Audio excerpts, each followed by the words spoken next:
Cette vidéo est la première d'une série qui nous permet de créer un ensemble de modèles qui vont constituer une scène d'intérieur. Aujourd'hui, nous allons commencer par les rideaux. Les rideaux, dont voici une restitution, un rendu, qui a été réalisé dans Quichotte. Pour faciliter les choses, nous avons créé une série de courbes qui vont nous servir de profil pour ces rideaux. Rendez-vous dans Rhino. Voici un exemple de rideau qui a été créé donc à partir d'un des profils qui est mis à disposition ici dans le calque profil. Il s'agit d'une surface et cette surface, nous allons la réaliser ensemble. Ce fichier est à disposition, consultez la description de la vidéo pour savoir comment y accéder. Pour commencer, je vais activer donc le calque surface rideau ici et désactiver exemple rideau terminé. Donc ici, vous avez donc un ensemble de profils. Donc ces profils sont à ces dimensions, ici en millimètres, donc 650 par 120. Il s'agit de un des pans de rideau et nous allons voir dans une prochaine vidéo comment le dupliquer pour créer en fait les deux pans de rideau. Dans le sous-calque profil ici, vous allez trouver d'autres courbes ici qui sont plus ou moins sinueuses ou plus ou moins accidentées et qui peuvent servir elles aussi de base donc à la création de ces surfaces.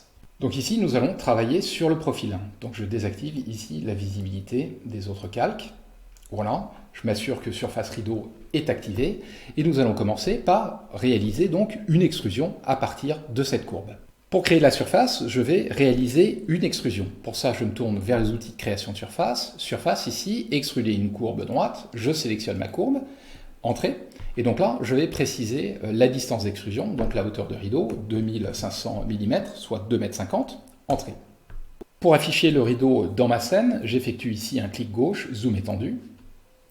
Donc le voici. De la même manière, nous pouvons créer cette extrusion à l'aide du manipulateur. Donc pour ça, je supprime ici cette surface.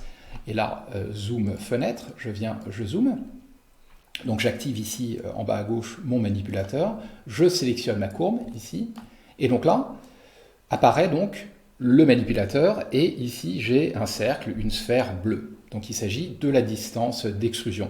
Si je clique sur la flèche, je déplace. Si je clique sur la sphère, ici, je réalise une extrusion. Clic gauche ici et je relâche. Donc là, distance d'extrusion. Je tape, je saisis à nouveau 2500 et voici donc ma surface réalisée. Il s'agit là d'une surface ouverte, c'est-à-dire d'une peau, qui n'est pas donc constituée d'une polysurface solide fermée. Pour le rendu, c'est généralement suffisant. Néanmoins, nous avons la possibilité de créer un solide à partir donc de cette surface. Pour créer un solide, je me tourne vers solide ici, solide, décalé. Et là, je sélectionne donc ma surface ici, entrée. Et là, je précise donc l'épaisseur, la distance d'extrusion correspond à l'épaisseur, donc 1 mm par exemple, et entrée.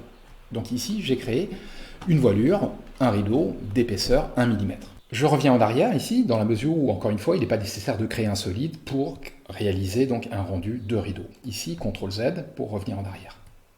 Pour créer le deuxième pan de rideau, j'ai la possibilité de le copier tout simplement à l'aide de la commande transformer et copier. Je peux aussi réaliser une symétrie. Donc pour ça, ici, je me tourne vers la vue de dessus. Ici, je sélectionne ici mon extrusion, transformer et symétrie. Ici, donc l'axe de symétrie, je vais le positionner ici par exemple.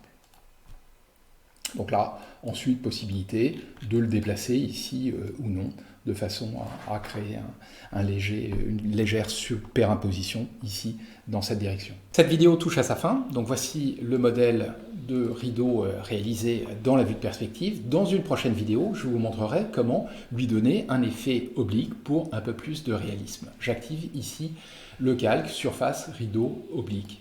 Donc il s'agit d'une manipulation très simple comme nous allons le voir. Merci, à très vite.